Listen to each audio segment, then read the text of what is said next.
Welcome to This Club Sucks, grief support for parents after the lasagnas are long gone. I am your host, Melissa Monroe, here with my co-host, Alexandria Seamock. Each week we record our child loss chat on Twitter Spaces, where we explore topics around grief and trauma.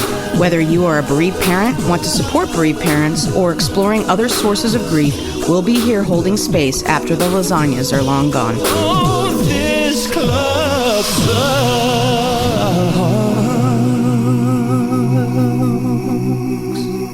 So welcome with my co-host Alexandria and my guest today, McKenna from Méora Studios and the project Mothers of Eden.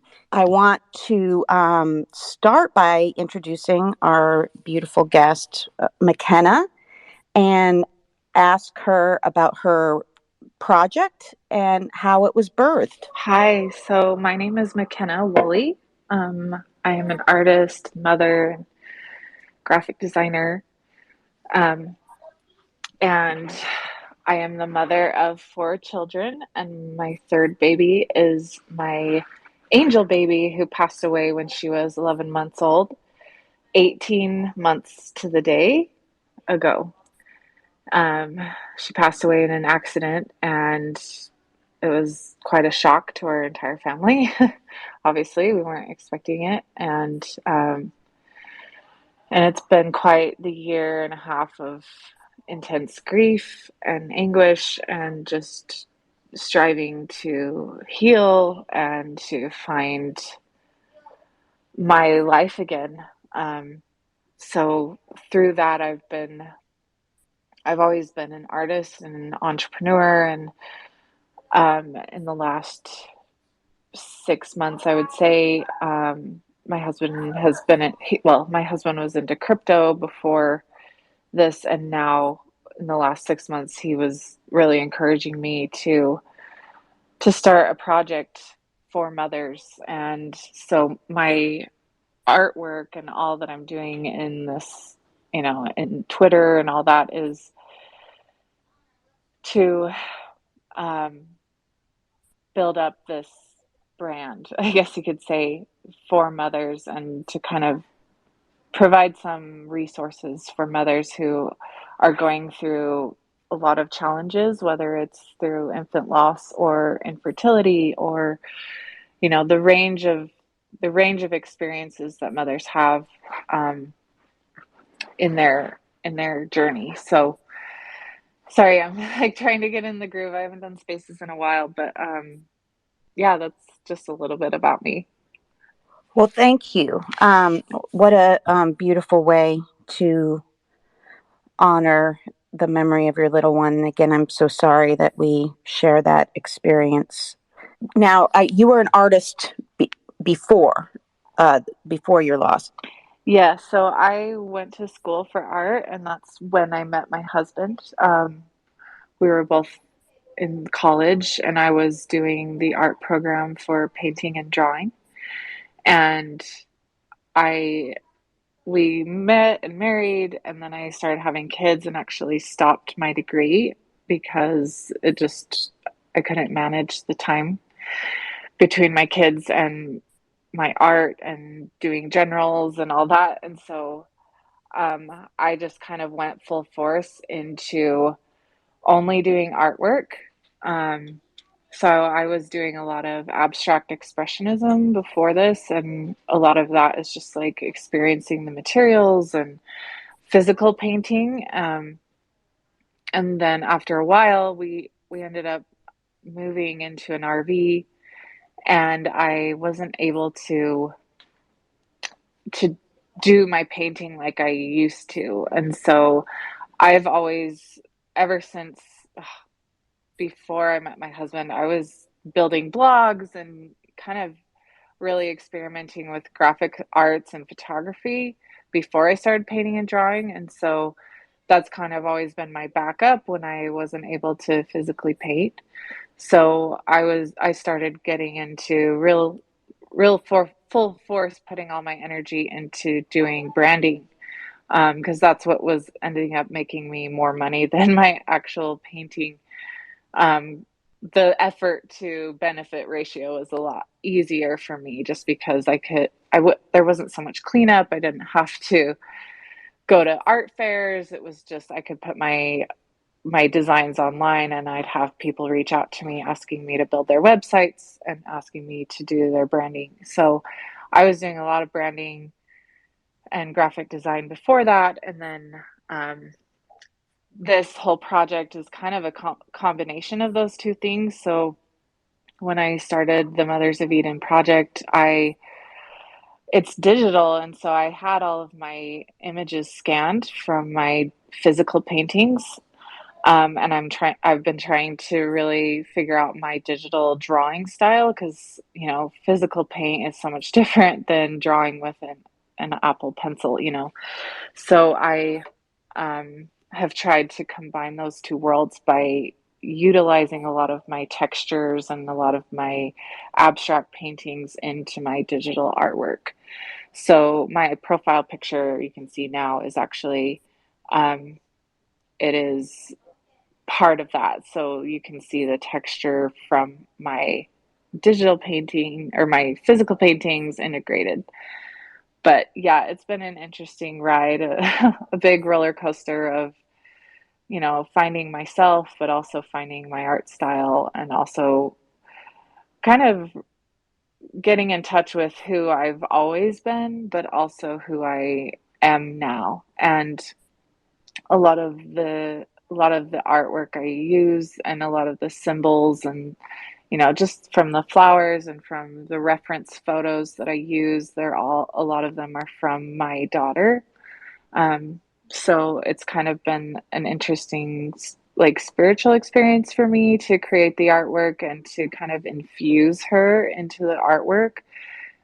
Just It just brought me a lot closer to her and made me feel that her legacy lives on, and not just because we have all these photos of her, but to know that I can continue to co-create with her and have her, whether it's in physical form or, in symbolism, I don't know, it just helps me feel like she's continuing on, and we're creating new images together, rather than, I thought about this morning, that, we have all these memory photos that come up in my phone that show all of our old memories, and, you know, these images will never change. Like, we won't continue to have these images of her in our lives. Like, it's going to be on repeat, these same images from her 11 months of life over and over again. And so as I'm creating this artwork, I'm creating new images that we didn't have before, so that it's not just this continue on repeat. So I don't know, just find that interesting that, our lives are moving on, and yet, we kind of just rehash these old memories, but this is helping me create new memories with her. Wow. I want to, if I can figure out how to do it technologically, which will be a stretch for me, because you will learn that your friend Melissa is not that techie.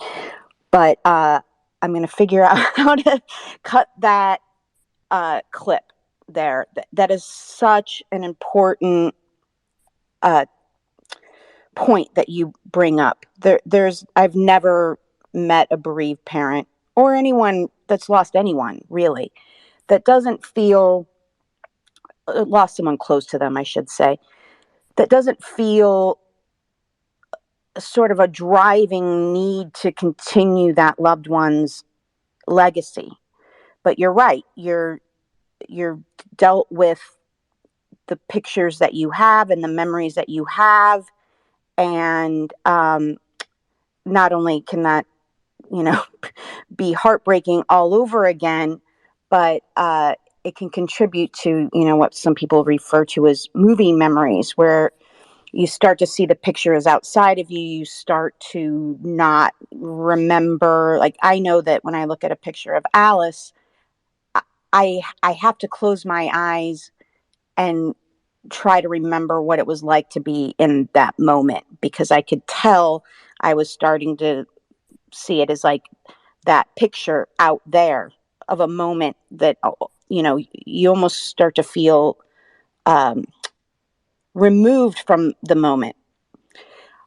Like in dreams, in some dreams, you're looking through your own eyes and you can't see yourself. You're looking in the dream. You can tell you're looking through your own eyeballs. And then in other dreams, it's as if you're watching yourself. And I think one of the most heartbreaking points of a grief journey, after you lose someone you love, and particularly a child, is you begin to notice that you're not any longer looking through your own eyes at these memories, but looking from outside of you. And I don't know about you, but when I noticed that was happening to me, that was like, it was like she died all over again. I'm going to cry. I've never cried on this show, but I guess I am today. Anyway, so what you bring up is so important. I think it's a beautiful way of doing that, McKenna. And it's really inspiring that you had even the gumption or the I guess you just did you know that internally? Is that just something you were driven to do, or did you hear that maybe it was a good idea to try to transform those memories and bring her into a new journey? No, that's kind of just a revelation I've had in the last few days of, kind of through this process, not necessarily the last few days, but like that clarity came to me in the last few days. But yeah, this whole legacy, this whole opportunity to kind of allow her to live on in a different way, has kind of, I don't know, just knowing, like, I pinned the image to the top recently of the profile picture for Mothers of Eden. So the image of the angel baby, just the baby, she doesn't have wings or anything. So I used the flowers from her funeral. We used eucalyptus in her funeral, as well as sunflowers. But the eucalyptus in the background is actually traced from, like, it's photographs I took of the eucalyptus leaves from her funeral, and then I drew them. So, and then the sunflowers in my profile picture, like, we chose sunflower as her flower for her funeral because she was born in the Sunshine State, and we had she was our light. Like, there was so much about her that was bright, and sunflowers were kind of present throughout her life. I bought a bouquet of like fake sunflowers from the store. Like, there were just little nuances of sunflowers that appeared in her life. We had gone to a sunflower patch in Florida, and so there were just different things that indicated that sunflowers, potentially could have been her favorite flower. Like, I don't know. She was only 11 months old. I couldn't know that from her, but it just became the symbol for her. And so my children all last summer, and probably now, like, as sunflowers aren't quite growing yet, but they became the symbol for her. And so I used sunflowers throughout the images, as backdrops, but also as like crowns. And yeah, so it's just been a way for me to really embrace her new form, in a way, like using symbols and just showing that she's still present in our lives, because that's how she appears now. Like, every time, we drive by sunflowers, or we're reminded of her. And so those are just little ways that I continue to infuse her into my artwork, and so she's always remaining. That's just so exquisite. I'm sure it allows you to feel like she is still developing with you, which is the uh, with any untimely death, whether it's a child or not, or even if you're an older parent who lost an adult child or a niece or whatever, that sense that their development was robbed or halted is just in physics they talk about potential energy. Like they were all potential energy, and it can be really difficult to reckon with that. And so I'm guessing, or I imagine that for you, that enables you to feel like she's still developing, and her legacy will continue to develop. And that has to be so healing. Yeah, for sure, in a lot of ways. And I think healing is not linear. Obviously, it's very Oh, hell no. cyclical. And I don't know, I've noticed for me, like a lot of in my grief journey, that it comes out in so many different ways. Like it's not just like you feel sad about them being gone, you also feel all your emotions of what's wrong with everything in your life. Like everything in your life becomes magnified, like everything that's a problem or everything that's painful or everything that's like bringing up anger, whatever it is, it comes out in all these, it's like it's bleeding out of all of your pores. Like you're just so, every nuance of pain is just so big because it's like you lose your ability to function because everything feels so big. And it's all just, it goes back to your grief, but it comes out in so many different ways. And so yeah, this has allowed me to just be still, to really take time to have something that's just for me. And I mean, I'm kind of in this period right now because with NFTs in the market, like it's just become very exhausting to show up in the space. And because there's no one here.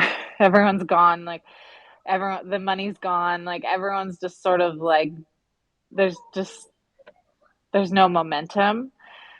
And so I'm really trying to just take a step back and not get so wound up in like what needs to happen or how I need to build. I'm kind of taking some time to do some inner reflection and to probably start doing just some personal artwork for myself so that it's not just about being here to represent other people. It's about, showing up for myself. And so it's kind of where I'm at right now, and trying to re-hone in on what I was feeling when I was creating the artwork for the Mothers of Eden project, and maybe start something new. And so that's kind of where I'm at right now. But yeah, it's interesting using artwork to heal.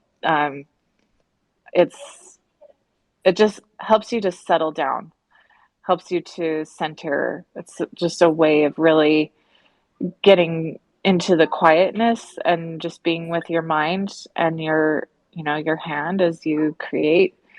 Um, and yeah, it's just been a kind of the only time where I've been able to be still, and not just reflect on the pain. It's just allowing myself to create something new. I found this, and I'm going to guess that you did as well, or do. You were talking about how much your quote unquote negative emotions can be amplified in a period of grief, which is absolutely, I mean, you're just like a giant open pore, basically. Your heart's literally ripped open. You feel all of the things. Even the most buttoned up people I've ever met feel that way. And it's therefore scarier for them than it probably, I was always a big open pore. So it wasn't, that part of it wasn't so, I didn't resist it so much because I was always a big open pore. So that can be really terrifying for people if they're not used to feeling. But not only did I notice that my, quote unquote, negative emotions were enhanced, I found that I was just completely bowled over with gratitude for all the people that were helping me, and just, literally slack jawed and awestruck over sunsets or the way a petal looked on a flower. Or I always felt, I also felt that way, with beauty. And I didn't try to do that. I don't know what I owe thanks for that, but that was present from day one and continues to be. And so it's a touchstone I use when I'm feeling like I'm being buried by negative stuff, especially from the external world, because wow, there's a lot of fucked up shit happening right now. Pardon my French. Sorry, Mom. That overwhelming gratitude, that overwhelming awe uh, is something that has been ever present. And I can tap into that. And it seems like you have too, or you wouldn't have been able to do this project. Has this been your experience? Remind me, in tapping into what? I lost my train of thought. That's okay. Um, when you were talking about um, how you felt like an open pore for like anger or some of the quote unquote negative emotions, did you also feel like you were an open pore for like gratitude and awe and noticing the beauty and those types of things as well? I'm guessing you did, or this project wouldn't exist. Yeah, I think to some degree. Sorry if my son, you can hear him in the background. To some degree, yeah, I feel like, especially I think because I had, so 9 months to the day after my daughter Claire passed away, my daughter Eden was born. And she's kind of been that light that we've needed.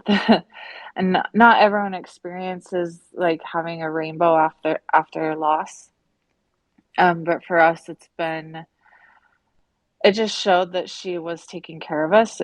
It showed that she was sending us, not her replacement, but someone to help heal that grief, because the timing was incredible. Like 9 months exactly. Like it was not even maybe 2 or 3 hours off Yeah, from that's when she insane. I passed. mean, Like what a sign. it's so miraculous to me that it taught me a lot about timing, and taught me a lot that like she's there still looking out for us, and that she wanted to heal that day for us, because before that, it's every 29th of every month we're counting the day of her passing. And so she sent Eden to heal that day for us, to turn it into something that wasn't always filled with sorrow. And so Eden has actually been part of that ability to help me see the good, because I was only seeing the negative, and I'm still kind of climbing my way out of those negative things. And I mean, at the very beginning, yes, I was surrounded by so many incredible people and very much felt that gratitude, and almost like it was kind of this mix of, I had to learn to receive from others. I had to learn that it was okay to let others serve me. Um, and now I've kind of come to this place of like, I still feel like I'm drowning, and like I'm learning to serve myself rather than expect it from other people, because everyone else has gone back to their lives and they aren't sitting in the same grief that I'm sitting in. And so I've had to just give myself that grace and give myself that time to really just find the small things that bring me joy. Um, and that's been a process for me. Like I've felt really, I don't know, shut off from gratitude in a lot of ways. I felt very like gratitude always had a caveat, where it was like, yeah, I feel grateful, but this and this and this. Like I could name 10 other things that were, dragging that gratitude down. And so for me, I'm still learning to find like true unfiltered gratitude, I guess you could say, and just trying to find the beauty in the simple things again. And yeah, I do see that in my artwork. I feel as though I'm, you know, being aware of the complexities, like when I'm drawing these flowers or when I'm drawing the human form or faces or whatever, like just seeing the amazing, like seeing how amazing like God's creations are, like just from how magnificent one petal or one leaf is just incredible. But it's taken me a while to really feel that gratitude within. Like I can observe it almost like a bystander, like, yeah, that's really amazing. But like to really feel it within my body has been, there's definitely been barriers for me. And I think that's been part of my healing journey, is learning how to discover true gratitude and some of these higher vibrational feelings again, to really allow myself. But like there's one thing for sure, is that Eden has been what has taught me what it feels like, because I, not just holding her, like, and kissing her head and carrying her with me, like the weight of her body in my arms, like, and just her joy and her light, that is what has taught me like what gratitude feels like, because when I hold her, that's what I feel. And so it may not be from any other external source right now, but she has definitely been a facilitator of that. Well, I mean, I say wherever you can find it, celebrate it. And it sounds like that's exactly what you've done. And I applaud you. So you're creating some really beautiful work in a really beautiful way, in a way that is no doubt healing, not just for yourself and your family, but to anyone that sees it and knows the story, and for the community that you've created. This is as good a time as any to ask, I know the question that so many of us old folks have: what the hell is an NFT? I mean, like, break it down like I'm in preschool for me, because I really don't get it. I've heard many explanations. Like, that's wonderful. Thank you. I still don't understand any of the words that you just said. So an NFT, if you can think of like baseball cards, they are basically digital collectibles. So whether it's a JPEG, so like an image, it could be a drawing that's digital, could be a music piece, it could be basically any sort of computer file that you can create, can become an NFT.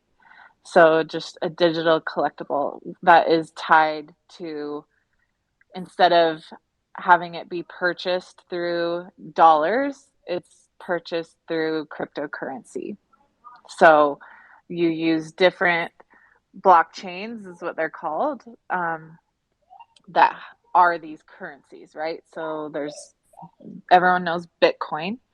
That was the first one. And then there's Ethereum, which is what a lot of these NFT projects are built on. So when you create the JPEG, when you create the image on the blockchain, it becomes like a permanent thing. It becomes, this is this one and only creation on this currency. And so I, if I create a piece of artwork and I list it or mint it on this blockchain, it becomes non-fungible. So that's what the terminology non-fungible token is. So it in and of itself becomes its own token or currency, if you could, if that's an easier way to look at it. So I can buy, sell, and trade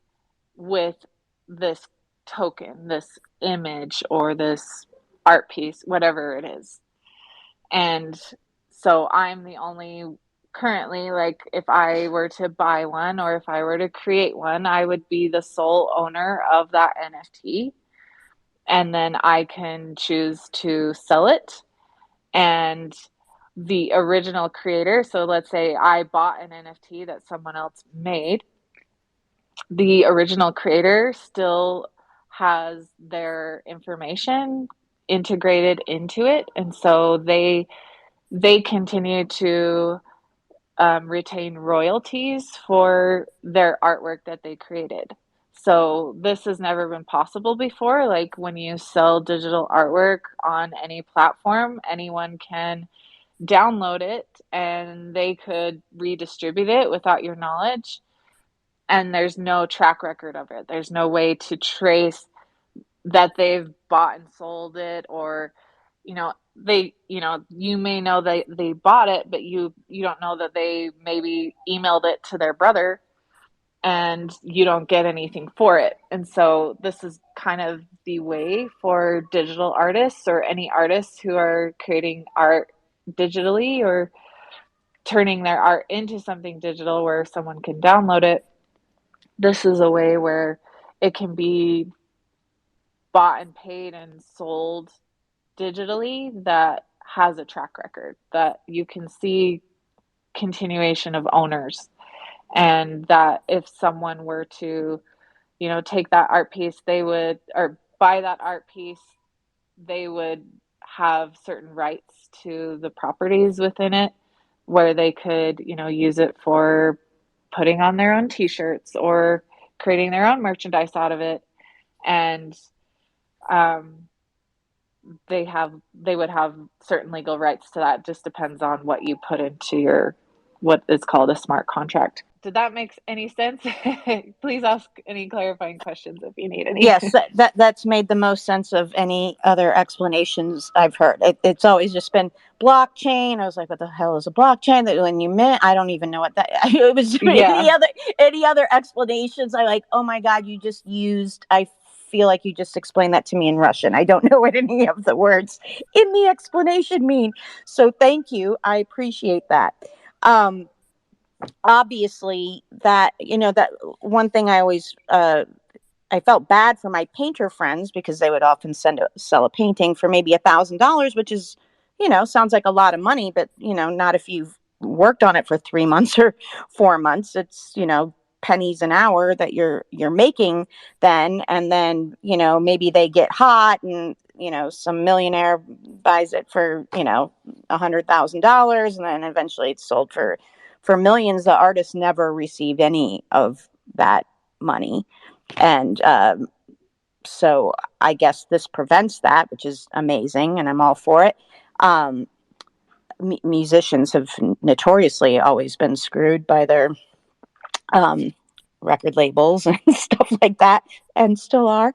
And it's really hard to get through the noise of all the different places you can download music for free now. So yeah, this sounds like an amazing thing. First of all, does anyone have any questions before I'll ask another question later, but does anyone else have any questions? Okay, I'll keep going then because I have a lot.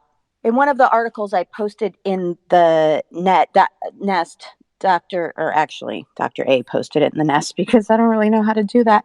One of the articles is an article about the work of Dr. Shelly Carson, and she talks about how creativity in a period of grief, why it's healing from sort of a neuroanatomy standpoint.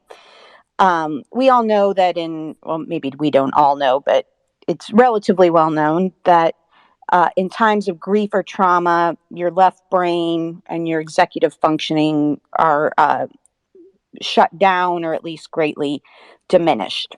And so there has been an assumption in the past that means the right brain, or the more artistic side of your brain, becomes dominant. And that's not what they found. Like the left brain and your executive functioning, your logic, all that shuts down, but it doesn't necessarily make the right brain dominant.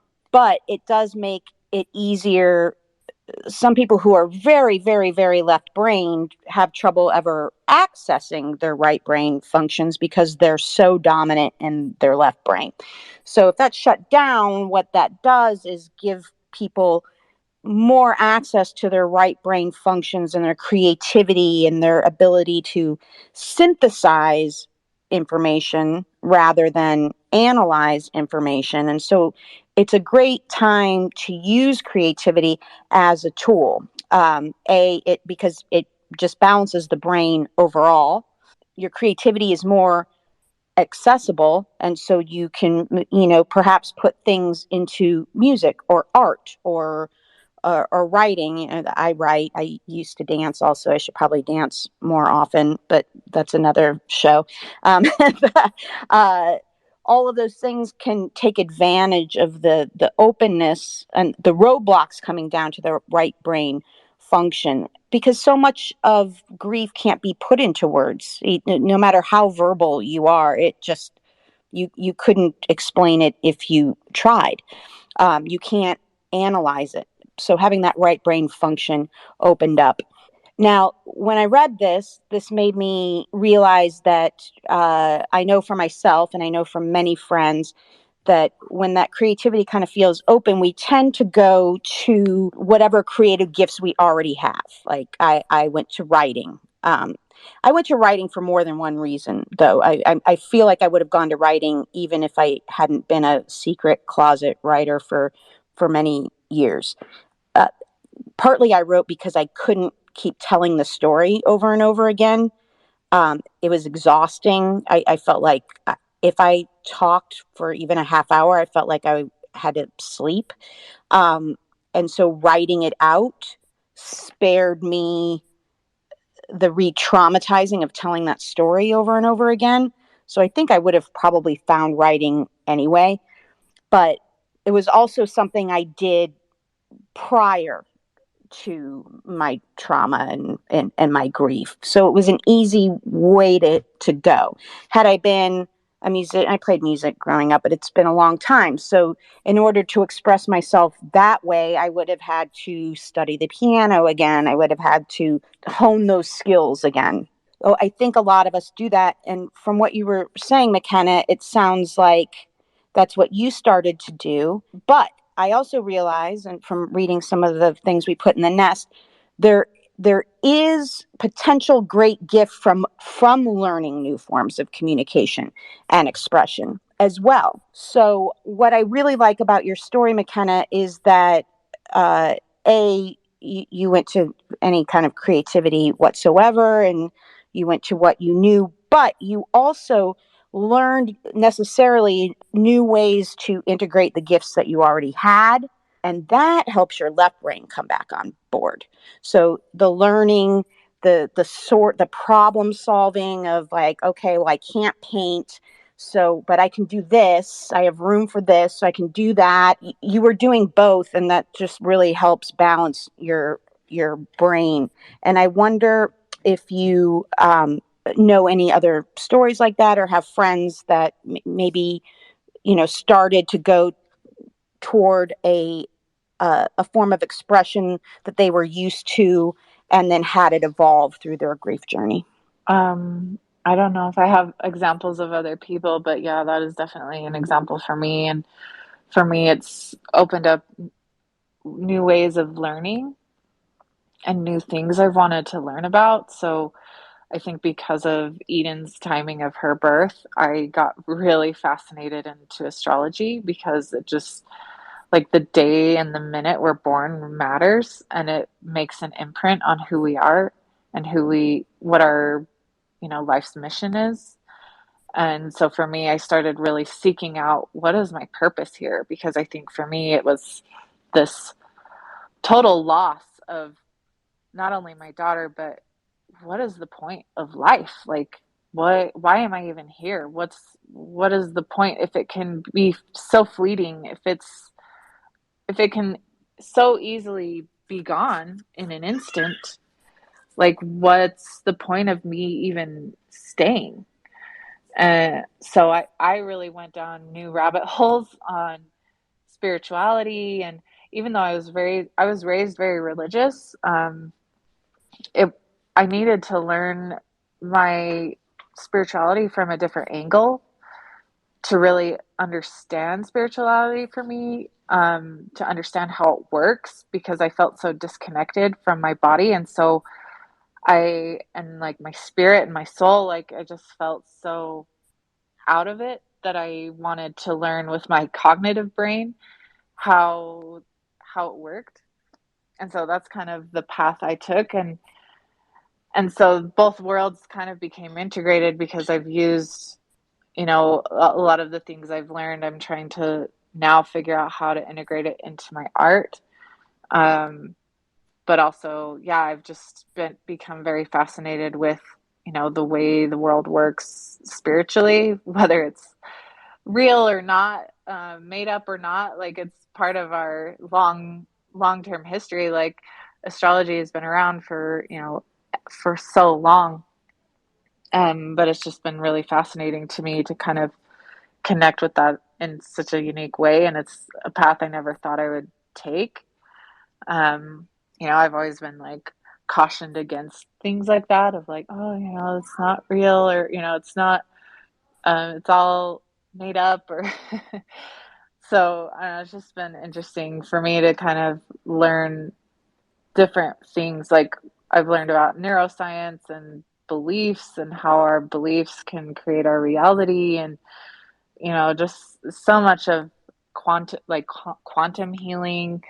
I've just gone down way different paths than I ever thought I would, of learning, through this journey. So yeah, I'm really fascinated by that creativity and that right brain, left brain thing, because I definitely feel that's been part of my healing for sure. Yeah, I mean, it certainly sounds like it when you describe what you've done, and it just, to me, it's a real testament that our innards kind of know what to do, even when our brain isn't really running the show, perhaps, or when the brain, the part of the brain that's really celebrated in our society, isn't really running the show anymore. That drive towards life anyway, and living anyway, and finding purpose anyway, it is there, and allowing ourselves to indulge in that, and to celebrate that, and to create from that space, and to create a legacy. That's what it's all about. And it's absolutely sounds like what you've done, which is so inspiring. And I'm so happy that you're on the show today. I also went way down deep in my woo woo. As I said, my blog editor is listening in today. Hi, Beth. And she's well aware that one of the chapters in my blog was way down deep in my woo woo. That was something that happened right away for me. And I'm going to guess to some degree it would happen to anyone that went through a really life changing episode of any kind, and particularly a trauma. It seems impossible that we wouldn't question what our purpose is and what the meaning of it is, when something that defies meaning to that degree. I mean, I know you lost Claire in an accident. We didn't know why we lost Alice. We still don't know why. She went to sleep and never woke up. The autopsy found nothing. So I just don't see how anyone would go through that without having those questions. And that, like you, that path to, I just started reading philosophical texts, religious texts from all different religions, from and astrology, and in all of it. And when I was doing that, I felt alive, and when I wasn't, I really did not feel alive, or really why I should be alive. I really struggled with that. So I thought, well, I have this other child. I have to be alive. I can't do that to my other child. And so I have to keep doing these things that light me up. And so that's what I kept doing. And it sounds like that's what you did. Yes, definitely. And I keep doing that, and I keep seeking those things that help me feel alive and help me feel more joy and more just resonance, like you said, where you just felt exhilarated by it. And I think that's what a lot of the spiritual things for me, it's like, and part of it might just be trying to grasp to connect with Claire. Because I'm like, okay, like I want to, all of these psychic people who can like see spirits and things like that. I'm like envious of them. I'm like, I want that gift. Like, how do I get it? So I'm trying to figure it out with my logical brain, and like, hey, like, how do I obtain this gift? Because I want it. And it's been funny because it's had a lot of those people are like, well, you have to get in touch with your body. You have to be in tune with your body and like, connect with the things you already have and your abilities. And it's just like, oh, no, like I want it your way. I want it the easy way. I want to figure it out with my logical brain rather than being able to just trust and feel with my other creative brain. And so it's been an interesting like loop-de-loop of trying to not figure it out, like figure it out by not figuring it out and just allow myself to receive. And so like that leads me back to my creative side. So like the creative chakra of my sacral chakra. My friend, she said, all of your gifts are, a lot of your gifts are through your sacral chakra. And I'm like, okay, cool. Yeah. And then learning more about that. And I'm just like, yeah, that's true. Like when I tap into my creativity, that's where my gifts come out. Like that's where my ability to connect with Claire comes in different ways. And so I don't know, it all comes full circle. And so when you kind of connect those two spheres of your brain, you're able to just find your true self and not worry so much about how to figure it out. You're able to just tap into it a little bit easier. Yes, absolutely. Well, we're going to wrap it up here soon, unless anyone has a quick question for McKenna. Dr. A? This is actually a question for either one of you.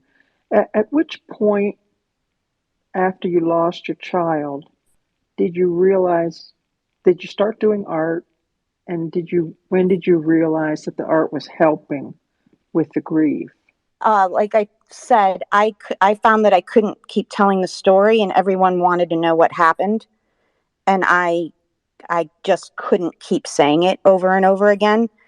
And also, our local newspaper was going to honor Alice and the moms club, and I was a working mom, so I was terrified that no one knew her well enough to do that. So I wrote the piece that's pinned on my page as a sort of eulogy for her. And as I did that, I could tell it was helping. And so I continued. Then I wrote what happened, and I noticed that it was healing me, and it was helping my executive functioning come back. I felt like I could executive function, which I didn't feel at any other point in the day. I thought, oh my God, I can string a sentence together still. That's amazing, because I forgot I had to go to the bathroom 3 minutes ago. So I could tell right away.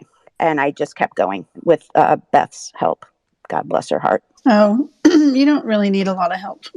But I was honored to read your writing, because you're an amazing writer, and a writer with a lot of power to say what happened without, and still be able to function, as you were just saying. So that was amazing. Oh, well, thank you, Beth. I love you. I love you. Okay, well, we're going to have to wrap it up for today. McKenna, thank you so much for being here. Everyone that joined, thank you so much for being here. This has been Child Loss Chat with Dr. A and our guest. McKenna, did you want to say something? Yeah, I actually felt impressed to share with you. So when we had the autopsy for Claire, we got the report back, and even though we knew what had happened to her, they came back saying there was no physical evidence of her having suffered from suffocation.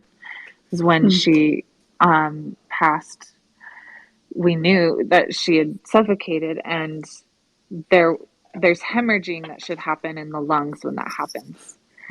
But they found no hemorrhaging, and so they actually initially labeled her death as sudden unexplained infant death, so similar to what you experienced, where there's literally no explanation. And so I felt like sharing that with you, that there, even with Claire's death, even though we knew what had happened, her body didn't show those signs of her passing.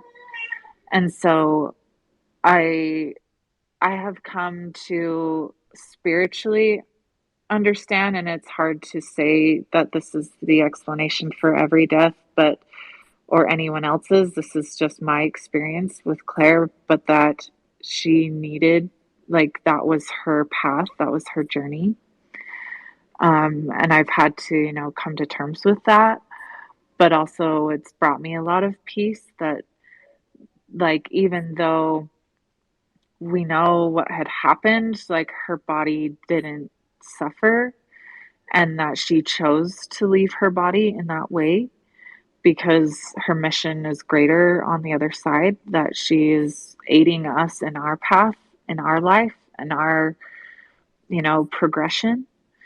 And so I felt impressed to share that with you, that, and I don't know if this, resonates with you, or if this could be the possibility with Alice, but I just felt like, for our experience, like, there wasn't a medical explanation, but that there was a spiritual one. And so I kind of, maybe that's a journey that you haven't explored yet, but maybe that's something that she could answer for you if you're inquisitive of her, being able to ask Alice, like, hey, what was it? And maybe she'd be able to answer that to your soul, and it would come in different ways. But I just felt impressed to share that with you. Well, thank you so much. And that's been my entire journey, pretty much. And in a way, that was a gift when there's no one to blame. And Beth knows this from my writing. I think Dr. A has read some of it as well. When logic leaves the room, that leaves the woo-woo. I mean, there's there was no logic, so it sort of forced me to that place immediately. And whether we're confronting a problem at work or in a relationship or with the meaning of life or death or whatever, approaching it from a place of curiosity is always going to get us farther than anything else. And so, yes, that's absolutely been my entire journey. And we could probably do an entire show on that, McKenna. If you want to come back, we can do a whole show on that if you like. Thank you so much for being here. This has been Child Loss Chat with myself, Melissa Monroe, Dr. A. Let's give it up for her. Our wonderful guest, McKenna. Please check out her and give her a follow at Méora Studios or Mothers of Eden. She's got some really beautiful work there. And our girls share sunflowers as one of their symbols. And I've got my sunflower butterfly, what do you call the thing? Mouse pad sitting here right now. Thank you so much. This has been recorded for my podcast, This Club Sucks, support for bereaved parents after the lasagnas are long gone. Thank you so much, everyone, for being here. It's been a real pleasure to have you, McKenna. Thank you for having me on. And we'll see you next time. Thanks, everyone. Thank you for joining us today. For more information on the show or my other work, you can check out thisclubsucks.com or melissamariemonroe.com, or you can find me on Twitter at @MMeaning. May you experience some gentleness on your path today.